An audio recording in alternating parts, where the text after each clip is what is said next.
shit. That's what I'm talking about. Wait. Okay, now, from the beginning. Right. Hi, everyone, and welcome to this session, the first where we're showing a lot of code. My name is Tim. I'm a senior software developer at Unity, working in the game code team, which is the team responsible for the NativeContainers system and JobSystem.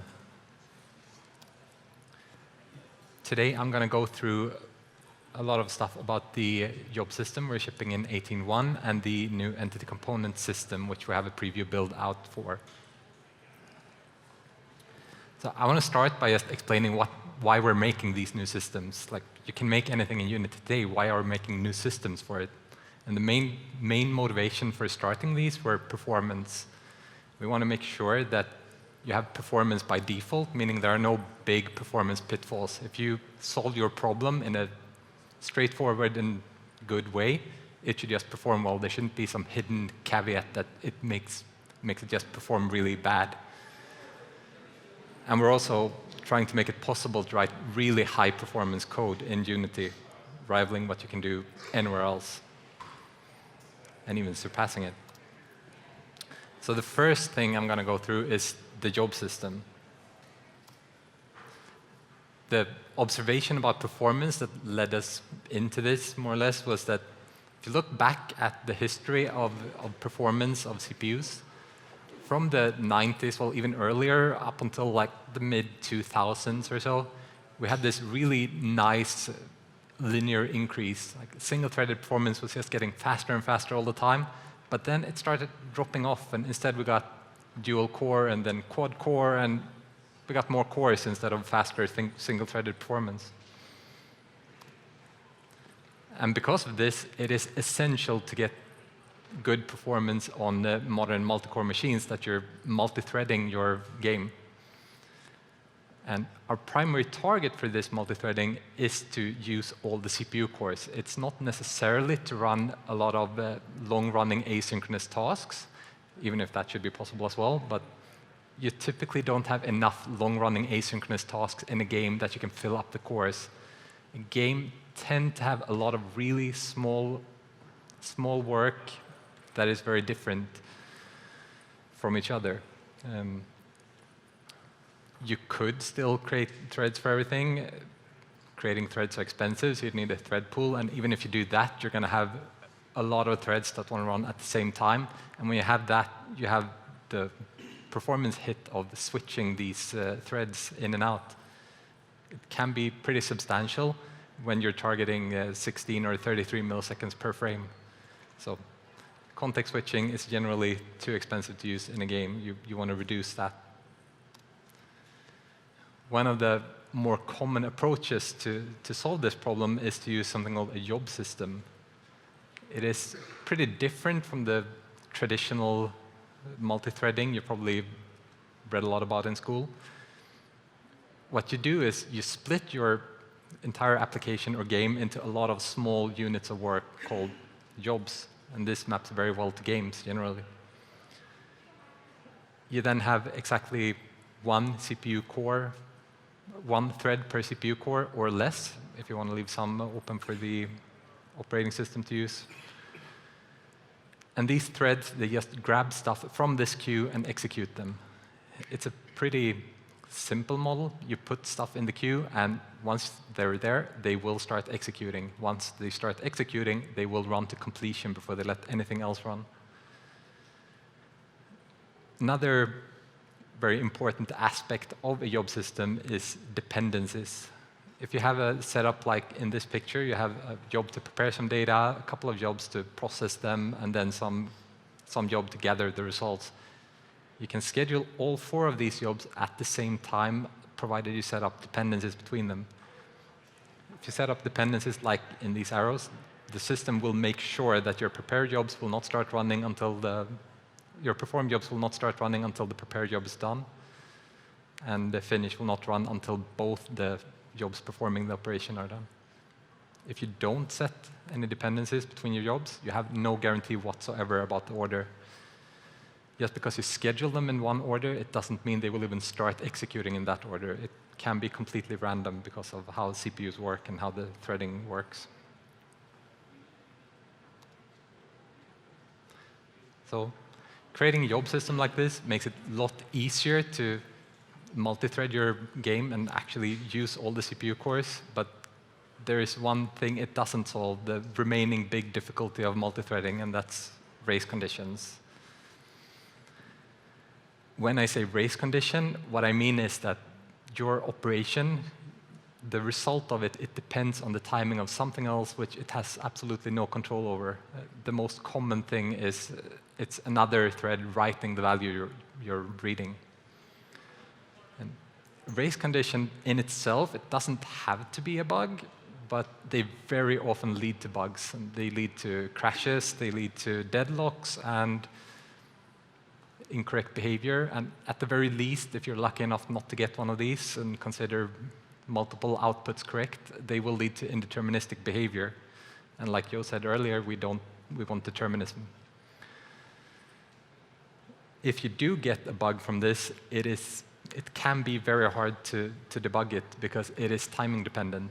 So maybe it only happens on a strange 3-core CPU that you didn't know existed. Maybe it only happens if you're live streaming your game and get 50 comments at the exact same time.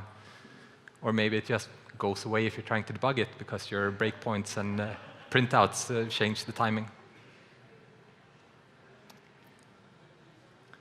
So when we made our Unity C# job system, we wanted to make sure there are no race conditions.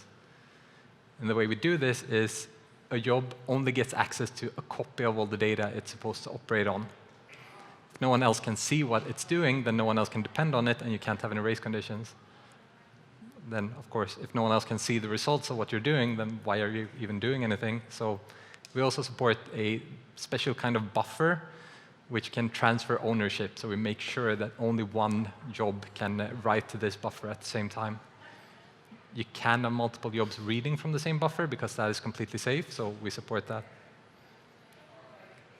The other benefit of our job system, as opposed to writing your own C# threads, is that our engine internally already has a job system which has 1 thread per CPU core. So if you start spawning your own C# threads, they will contend with this, with our internal threads, and you will get context switches. So the only way we can avoid context switching a lot is by using the same job system, and that's what we're doing.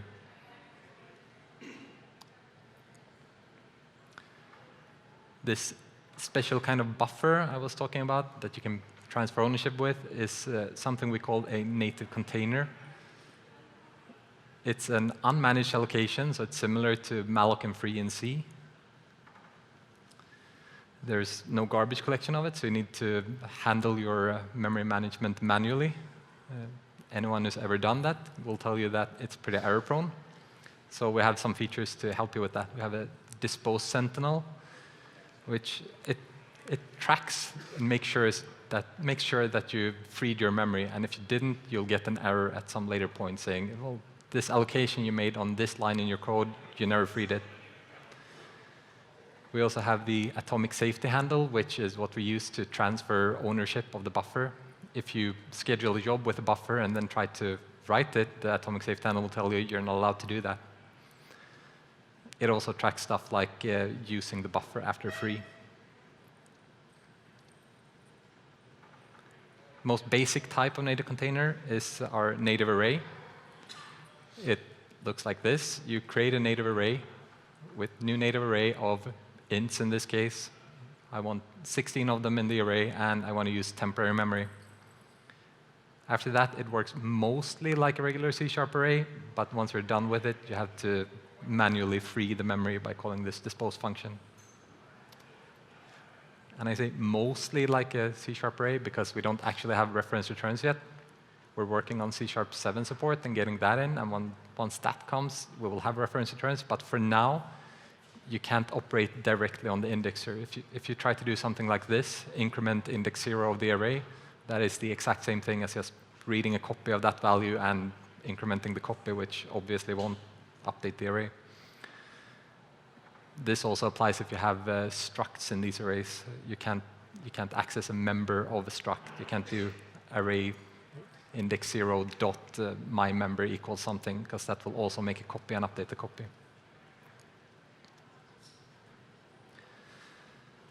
So in this example, I was using temporary memory. We have 3 kinds of allocations you can use. Persistent memory is pretty expensive to allocate. It can live as long as you want. You can keep it around for the duration of your game. Temp job is mainly focused on making a short-lived allocation that you can pass to a job which performs some operation on it.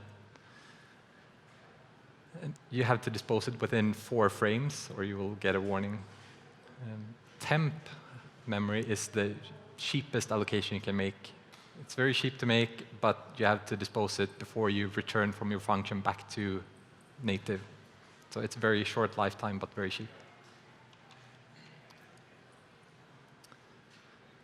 In addition to the native array, we have a native slice inside Unity, which is a subset of native array. It's basically a native array plus an offset and a size, so you can see a small part of a native array separately. We also have a unity.collections package, which is part of the ECS packages we distributed as a preview earlier this week.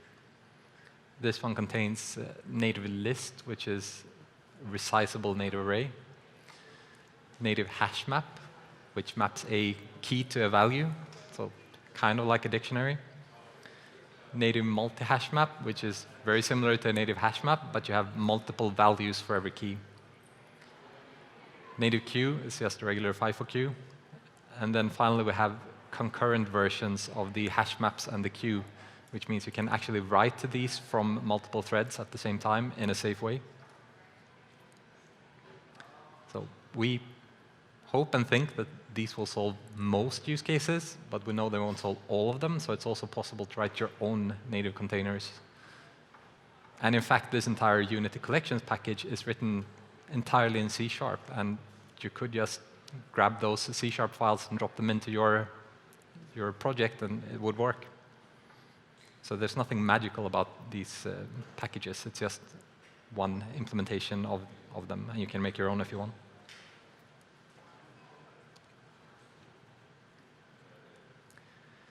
The managed job system in itself, when you want to actually run jobs, is based on structs implementing an interface. You create a struct and you implement either iJob or iJob parallel 4, which are interfaces. iJob will give you a single job. iJob parallel 4 will conceptually give you 1 job per item in an array. It doesn't actually create that many jobs. It creates 1 job per CPU core and loops over there, but you do get that many entry points to your execute function. Once you have this struct, you call schedule on it, and at some later point, your execute function will be called. This is similar to how we call update on mono behaviors, but it's called from a job. If you haven't actually made a job before, you probably don't understand exactly how that would look, so let's look at an example and go through that. This is a very simple 2D particle system we made. If we look at this in the profiler, it looks like this. And if you haven't looked at the timeline view of Unity's profiler, this is our main thread. This is our graphics thread. And these are our job system worker threads. So in this specific case, we have 15 milliseconds on the main thread. If you look quickly, it might look like the graphics thread is running, but it's actually waiting, so we're completely single-threaded for 15 milliseconds. Let's start to look at how to actually make that better. The flow of this update of this particle system is that it first loops over all the emitters, and an emitter is each individual explosion in that demo. And if it's too old, it's lived long enough, then we respawn that at a different position. Once we've done that, we go over all the particles for each individual emitter, and we update them. We move them a little bit, we change their color, their size, and etc. And then finally, we loop over all the particles one more time and add rendering primitives to a list for each and every one of them. So these two loops, these two ladder loops, it's pretty easy to merge into one because they're looping over the same thing. So let's do that to get fewer jobs. And when you're starting to jobify stuff, you also want to make sure that you give the job system as much time as possible to process them, which means you want to schedule your jobs as early as you can, and you want to wait for them as late as you can. And in this specific case, the effect is just a visual thing, and if we have 1 frame latency, no one is probably going to notice. So what we're going to do is we're going to start by waiting for the previous frame to complete and render the previous frame. And then we will schedule jobs for the new frame, but we won't wait for them. So they will just run asynchronously, and the next frame will actually render our results.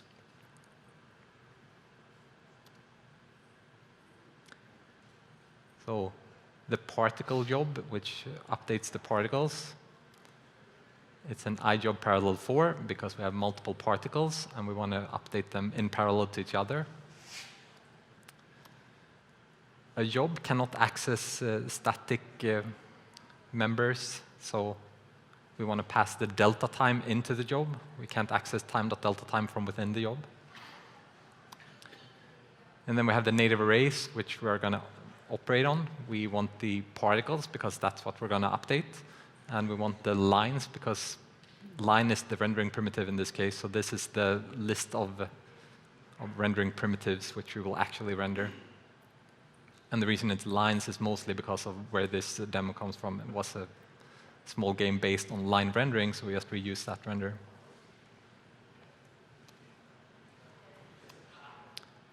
So execute gets called with 1 index per particle.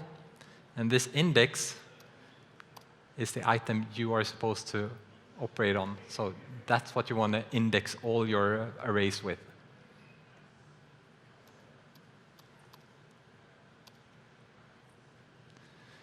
The emitter job is similar, but the emitter job runs once for each emitter and goes parallel for the particles for that specific emitter, which means we want a subset of the particles to operate on.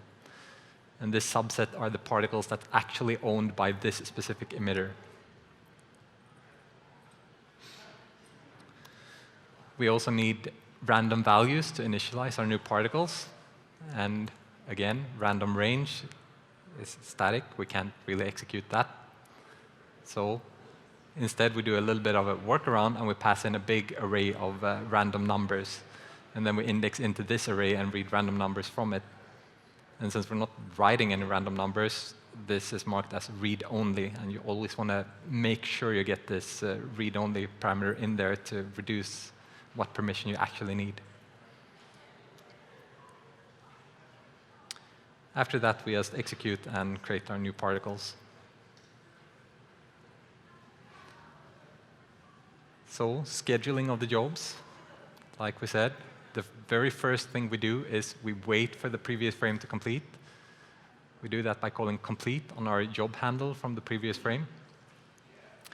This will stall the main thread until the jobs are complete. This is the only way to guarantee that the jobs have actually finished running. If there are jobs available to run that haven't been started yet, then the main thread can help out in executing these jobs to make sure that they finish as early as possible. Once we are absolutely sure that the simulation has completed, we render the previous frame. And then we schedule our emitters and get a job handle for that. And finally, we schedule our update job. The first parameter to this is the number of particles we're updating. So it's how many execute calls we will get. The second one is a batch count. And the way the parallel 4 system works is that we're pretty much getting a batch of items from the system, and then we do a very tight loop over this little batch for performance reasons. And if you keep this batch small, that means we have more opportunities to redistribute these workloads between the various cores, and you'll get a more even distribution of work. But if you make it bigger, you get a little bit better performance. The actual getting of the items is implemented with Atomic, so it's not a huge difference, but it is faster to have bigger batch sizes. What I usually tend to do in cases like this is I start at a very low value, like 1, and then I just increase the batch size until I stop seeing any benefit from having a bigger batch size. The final parameter here is our dependency. In this case, we're actually operating on the same particles as the emitter handle we scheduled before, so we want to make sure that this update runs after all the emitter jobs are complete. And we do that by depending on the emitter jobs. Then the job system will make sure that it runs in the correct order. And we store this handle in prev handle, so the next frame can wait for this simulation to complete and render that.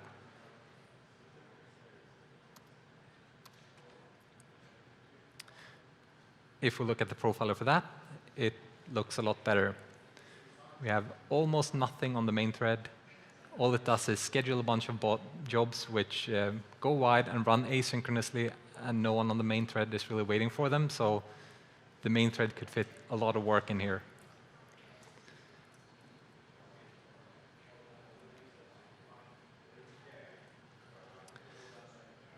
So the job system also has some integration with some other systems. It is possible to operate on transforms from GameObjects using the job system. You need to store your transform in something called a transform access array, and then you can schedule a special kind of job, which is called iJob parallel for a transform, and that specific job is able to update transforms in parallel. It requires that they are separate transform hierarchies, because one hierarchy needs to be in one job. You can't split one hierarchy between multiple jobs. We also have raycasts, a new kind of batch raycast, which are a special kind of job which actually do the raycast. And since it is a job, it supports all the dependencies like normal jobs do. So you can schedule one job to set up your actual raycasts, one job to perform the raycasts, and then a third job which processes the raycasts as one chain, schedule all three at the same time, and then no one needs to wait for them. You can wait for them next frame or later in the frame and actually see what the results were. Finally, we have NavMesh support, and this is a completely new API. It's a very low-level API for NavMesh, which is possible to use directly inside jobs. And we'll keep adding more and more systems which are well integrated with the job system, but these are the ones we have now.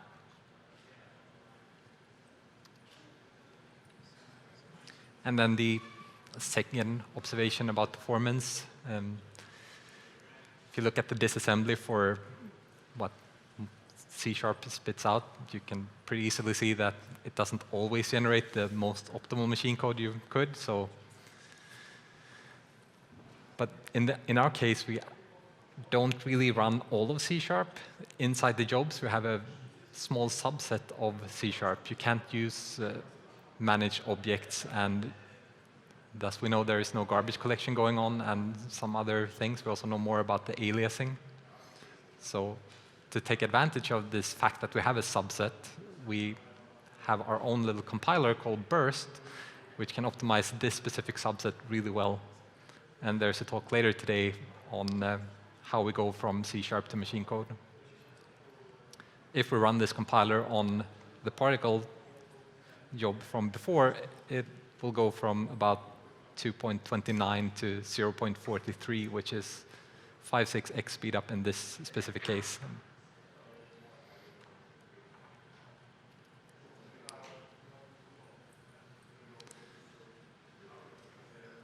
So let's move on to our entity component system.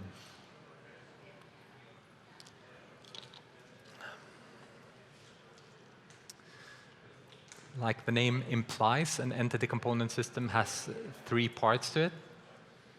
We have entities, and an entity in this system is just an identifier. It's just a handle for a collection of components. The entity itself has no data, nothing really. The components in this specific system are a different kind of components than the regular unit components, and we call them iComponent data. And they contain only data, no logic. There are no update functions or anything like that on them. And finally, we have systems which implement the logic for everything, and they operate on sets of components. And what's a set of components? It looks something like this. You create a group, and you add 2 arrays to it. I want an array of position components and an array of rotation components, and then you inject that. When your system's update function gets called, these 2 arrays will be filled with position and rotation components from entities which have both of them. If an entity has only a position, that position will not be in this array. They can also have more than these 2 components, but these 2 will be present. And furthermore, the indices between these 2 arrays will match. They're guaranteed to match. So index X for positions and index X for rotation will belong to the exact same entity.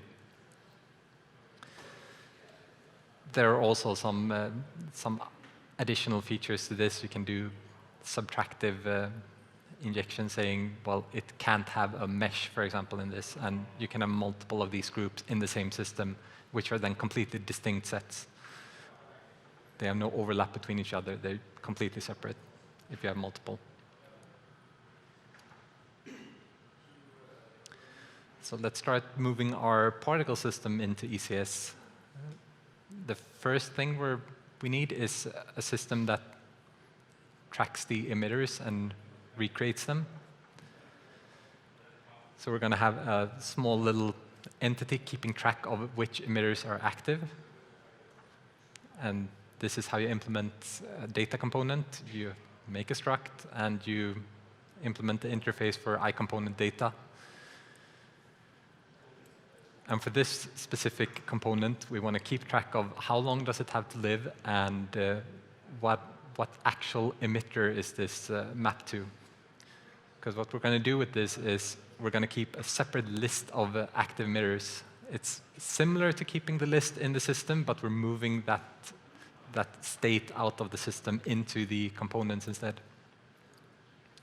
So for each emitter, we will have 2 entities. We will have the actual emitter, and then we will have one which is a list item, essentially keeping track of what's actually active.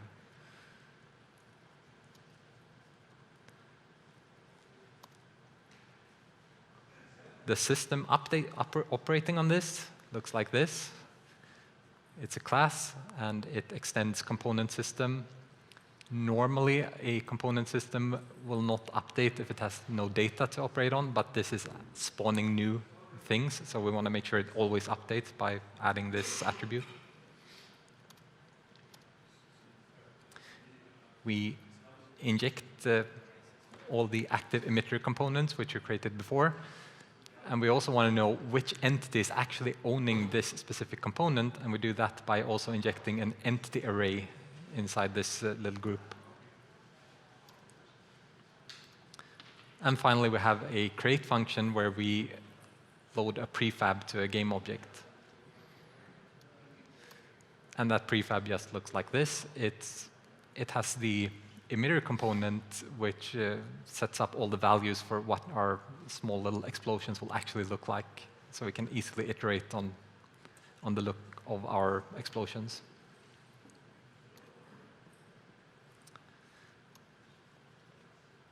And we also need an update function.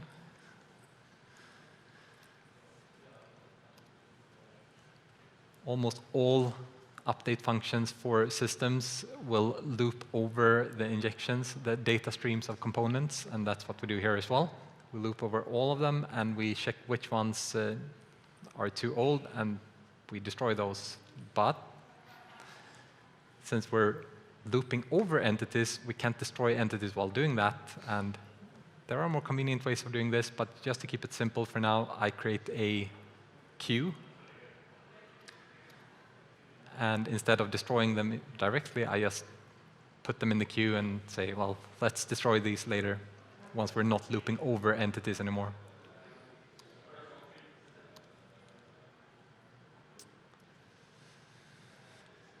Next, we spawn new emitters until we're up at whatever limit we want for active emitters. So this is from the number we have up until the number we want. And we create this active emitter component, and we initialize its time to live to some random value.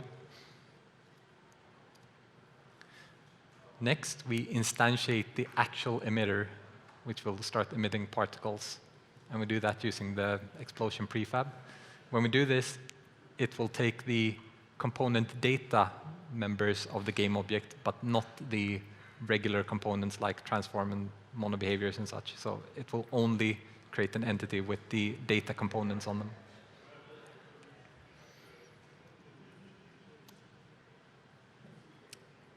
We use the entity manager to also add a component to this entity we just created, and that's the position component in this case. And finally, we again use the entity manager to create an entity for our active entity, which is just the data we just set up, the list of active emitters.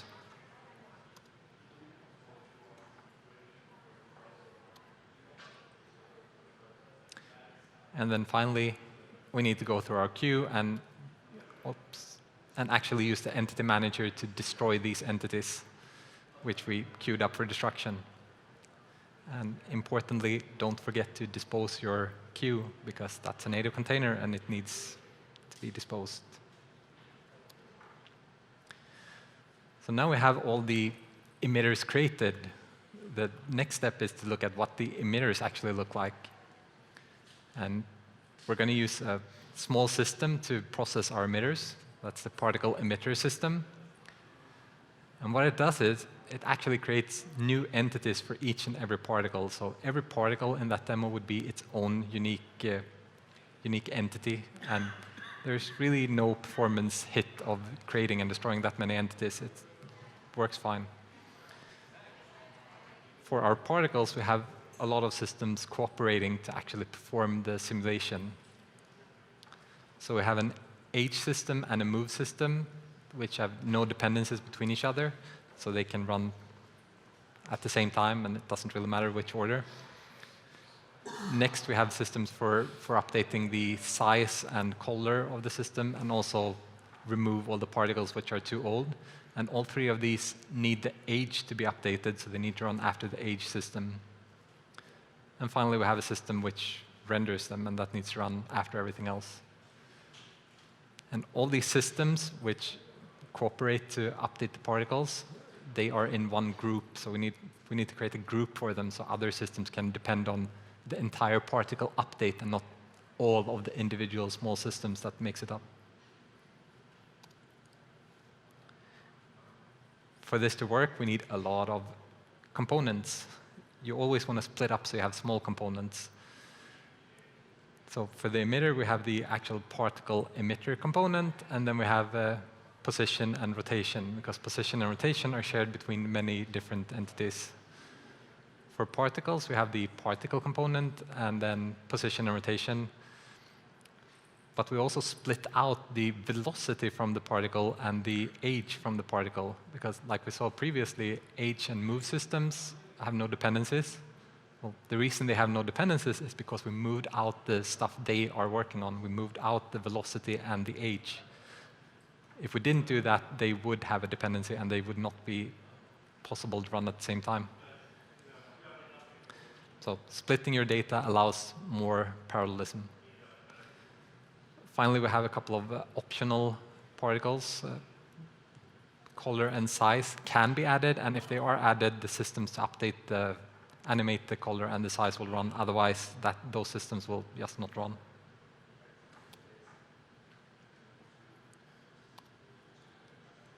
So our emitter system is a job component system, and like we said, this needs to update before the group. And saying that it updates before the group is done with this attribute. And we also inject something called an end-of-frame barrier, which I'm going to get back to shortly. But first, a job component system is a new thing as well. A job component system essentially allows you to schedule jobs which operate on these component data. It will help you track which dependencies you have and what your jobs need to depend on. But it only does that based on what components you're accessing.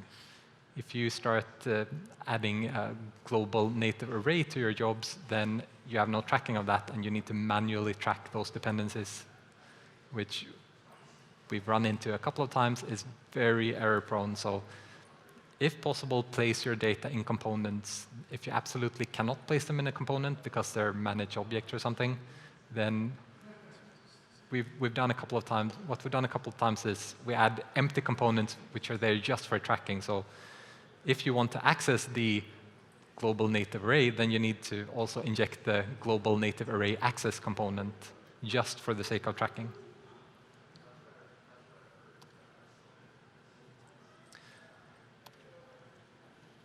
The update function of a job component system looks like this. You get an argument which says these are the jobs operating on your data, so you need to depend on all these jobs to complete before you can actually touch the data you got. And you need to return a job handle which says, well, these are the jobs which are touching the data now, and everyone else needs to depend on that. So if you're not actually spawning any jobs and doing any update here and early out, then you need to return the input dependencies.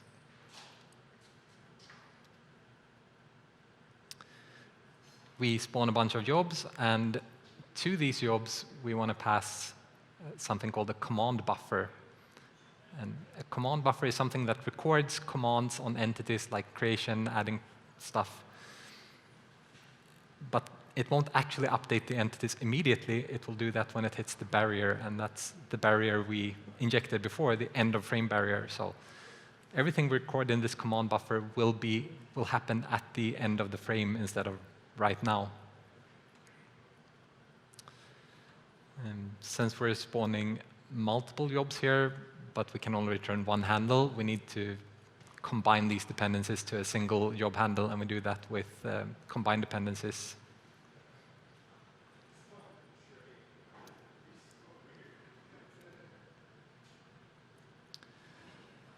So for actually using this command buffer, it looks like this. You use it to create an entity with a specific type, and then you set some component data on it, and all of this will be applied later.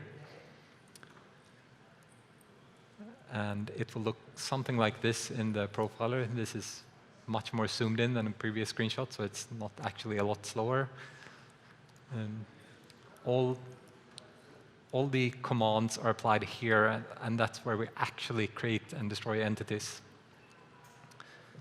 The scheduling, the adding to the queue happens in the jobs somewhere, but it's applied later on the main thread. And yeah, this is the beginning of the frame, but that's after the end of the next frame. So.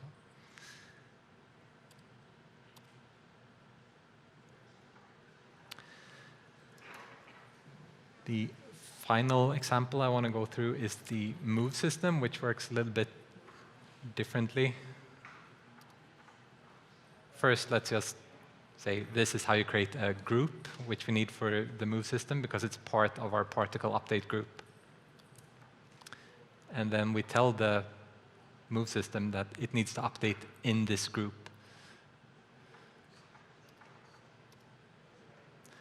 And finally, the ParticleMove Job is a new type. It's a type called iJob process component data, which takes two generic arguments. And the only member of this job is the delta time. And then the execute function will get references to these two types. So it gets a reference to the position, and it gets a read-only reference to the velocity. And the job can just update these references directly. It doesn't need to do any indexing of some array and stuff like that. And scheduling is even easier because we just need to create this job and we schedule it while passing in a reference to our system.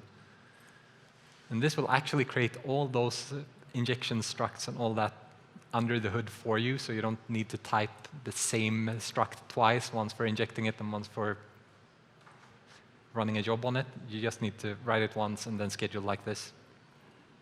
So it's a lot less code to type in the cases where you can use it.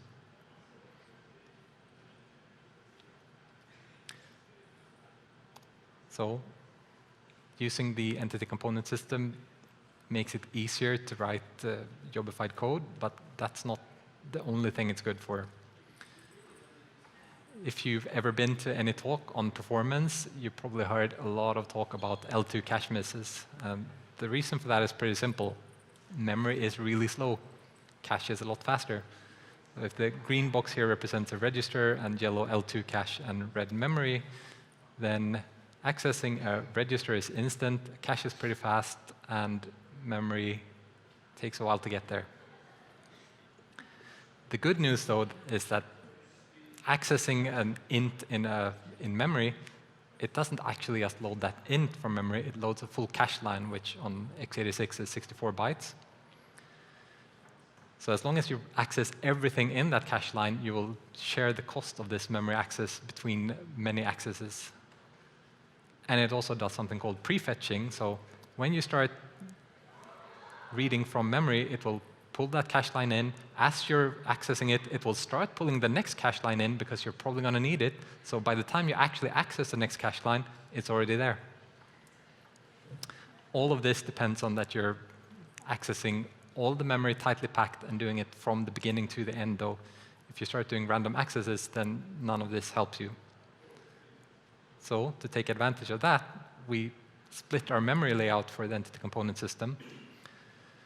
Everything that has the exact same layout, which means it has the exact same set of components, is known as an archetype.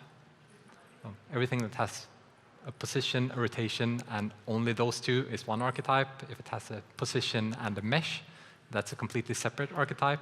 If it has all three of them, that's a third archetype. So it's the unique set of components, and full set of components is an archetype.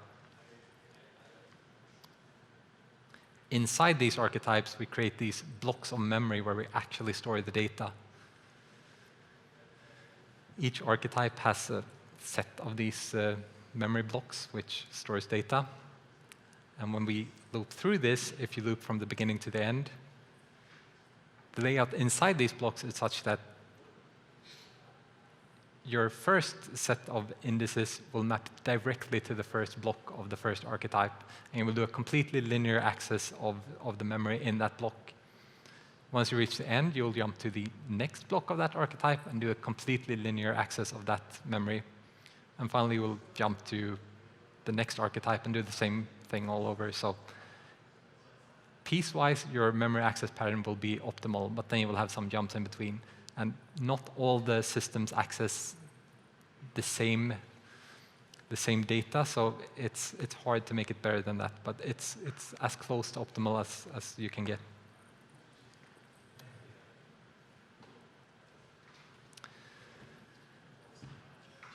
So that's how you write entity component system, but you probably can't yet make a game only with ECS. You need some game objects as well. So how do you do that?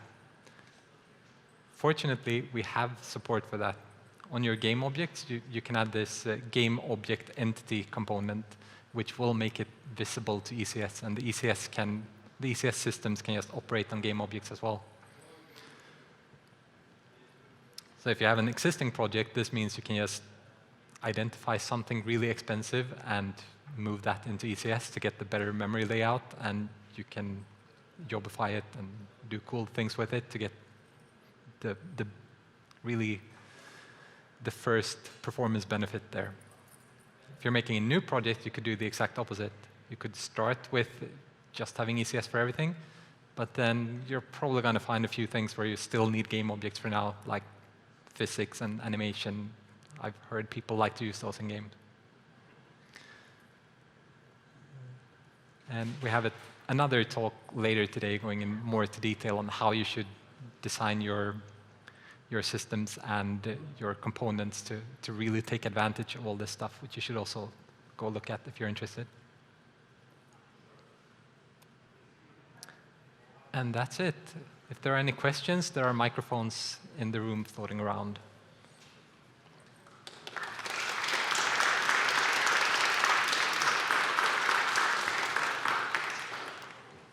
You mentioned that you could schedule your raycasts to happen over the job system. Does that mean that you would only cast against static objects or objects that whose transform was only moved by the job system to ensure that you're actually hitting?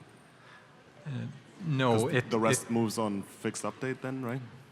It's the same thing as the regular raycast, really. It's just a convenience of batching them together and running them asynchronously. So the physics system fixed update will make sure that all the raycasts are complete before it starts moving physics objects around. So it will work like a regular raycast. Thank you.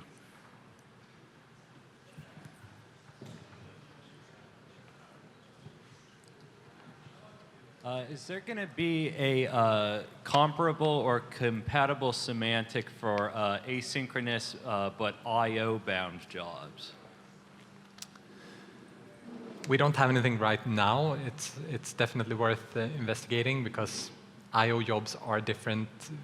I/O jobs fit badly in a job system because they are not actually using the CPU power. They're just waiting for I/O. So yeah, we're going to need to do some solution for that, but it's not something we have today. Just hang on. How can you ensure that you're going to be in the proper memory layout with a new ECS? Do you have to limit the number of data members in your entity to 64K? Is that what you're saying? Or are you saying that everything will just get piecemealed out correctly? No, we're laying out the data in these chunks for you. Okay. So we don't really, So yeah. it's all happening under the hood based on what components you add. Okay. Hey, I noticed that you had read-only marked on one of your entity components. Will you be able to pause the game and see in the inspector debugging all of your jobs that are currently in flight? Yeah, we're working on showing a lot of stuff on the ECS level, what systems are operating on what entities and who's accessing what and which systems are running on entities and stuff like that. So yes, that will be there. I'm not sure exactly how much of it is in this first version, but Hi. I was wondering how well does this system translate to single-threaded applications, such as exporting to WebGL? Can you use the ECS system without the job system, or does the job system compile to a single-threaded system? it is absolutely possible to run the ECS without jobs. The first system I showed was a job system, which means it's single-threaded and not using jobs. And also, if you try to schedule jobs, I believe those will just run when you schedule them on single-threaded context.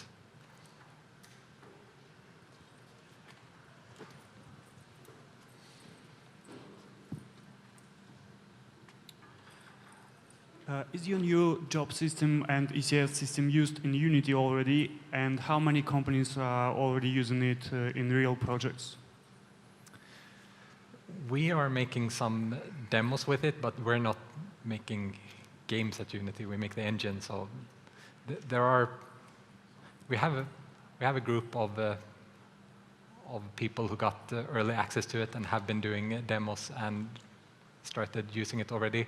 I don't know if they're actually in production though, but they are playing around with it and looking at it. Hi, thank you for the talk. I've been messing around with the job system since the 2018 beta, and there was this issue of 4-frame-old allocations. So are you lifting that? Because yeah, when we want to make really long calculations asynchronously, it was always giving a warning. Yeah, that is a bug essentially. I don't think it's fixed yet, but yeah, it's something we Looking will forward fix. to it. Yeah, thanks.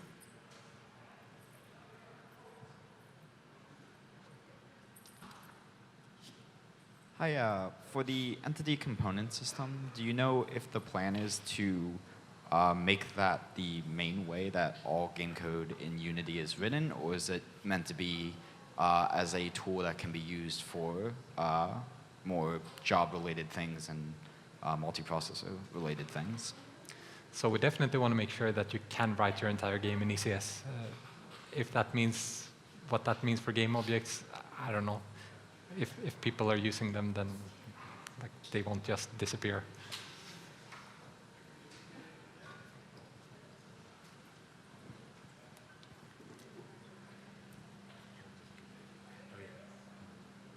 Oh, will we be able to see cache misses in the profiler? Not right now, but that would be nice. I agree. So with raycast commands, you actually have to handle the collision if you want to get the collider on the main thread. So are you looking into making it possible to detect get the collider in another jobs? Because right now you gotta hack around this to actually know if your raycast actually hit anything and to solve the collision, like checking the normal if it's 0 or something. Yeah. Accessing the actual collider will be difficult because it's a managed object, but having some reference for if it was a collider and the ID somehow of the collider should definitely be there. That's how it was supposed to work, but apparently it's not. So please explain that more in detail later.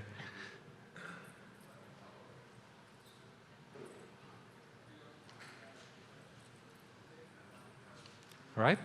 Thank you.